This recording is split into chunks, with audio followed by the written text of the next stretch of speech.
فوج صاحب مجھے یہ بتائیں کہ قائد اعظم کی 11 اگست کی تقریر کا بہت ذکر ہوتا ہے، ہم اکثر ذکر کرتے ہیں، اس تقریر کا پس منظر کیا تھا اور اس میں پاکستان کو کیسے معاشرے کے طور پر پیش کیا گیا تھا؟ ایک دوسرا ذرا یہ بھی بتائیے گا کہ 14 اگست اور 15 اگست کے بارے میں کہا جاتا ہے، اگر 15 اگست کو کہتے ہیں کہ پارٹیشن ہوا تھا تو 14 اگست کو ہم پھر کیوں اپنی آزادی کا جشن مناتے ہیں؟ یہ ذرا ویورز کے لیے اس کی بھی وضاحت کیجیے گا۔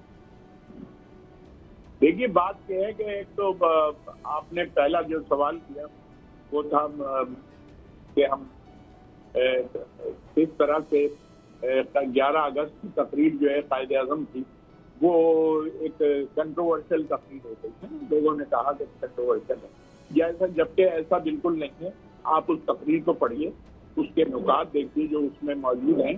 اس میں قائد اعظم ایک ریاست تو وہ کس طرح ہونا چاہیے، ریاست کے عوام کو کس طرح سے ہونا چاہیے، یہ ساری چیزیں اس میں ڈیفائن کی۔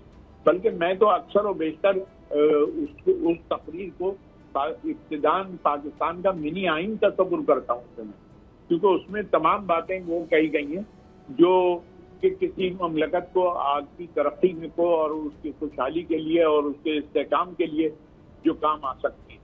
ہم نے اصل میں اس تقریر کو میں جو ایک حصہ تھا نا جس میں وہ تھا کہ اب سب کو آزادی ہے، اپنی اپنی عبادت گاہوں میں جائیں، اور اب آگے چل کر ہندو نہیں رہے گا اور مسلمان نہیں رہے گا، سب ایک ہو جائیں گے۔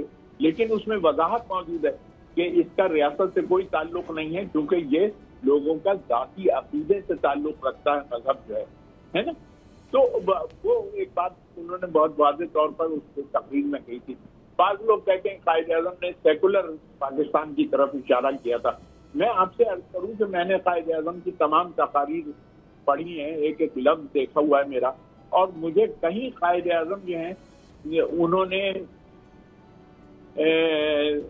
اس سیکولر کا لفظ استعمال نہیں کیا ہے، مذہبی معنی۔ سو آپ کیسے اس کو وہ کر سکتے ہیں؟ اسی لیے سب نے رد کیا۔ دیکھیے پروفیسر شریف المجاہد بہت بڑے محقق تھے اور قائد اعظم اکیڈمی کے بانی ڈائریکٹر تھے۔ اس کے علاوہ سید شریف الدین پیرزادہ نے قائد اعظم پر بہت کام کیا تھا۔ ڈاکٹر وحید احمد جو تھے یہاں آپ کے اسلام آباد میں قائد اعظم یونیورسٹی میں، انہوں نے بہت کام کیا۔ ڈاکٹر نعیم قریشی ہیں وہاں موجود، انہوں نے بہت کام کیا۔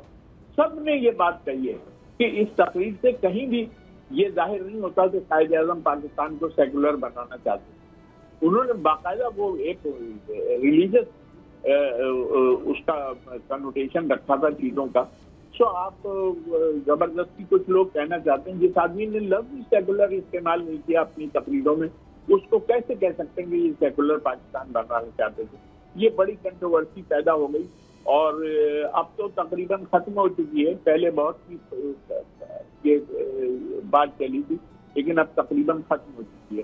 اور شریف المجاہد صاحب کا ایک اس سلسلے میں بہت بڑا آرٹیکل تھا جو ڈان میں چھپا تھا، اور آج اس آرٹیکل کے چھپے ہوئے تقریباً 22 سال ہو چکے ہیں۔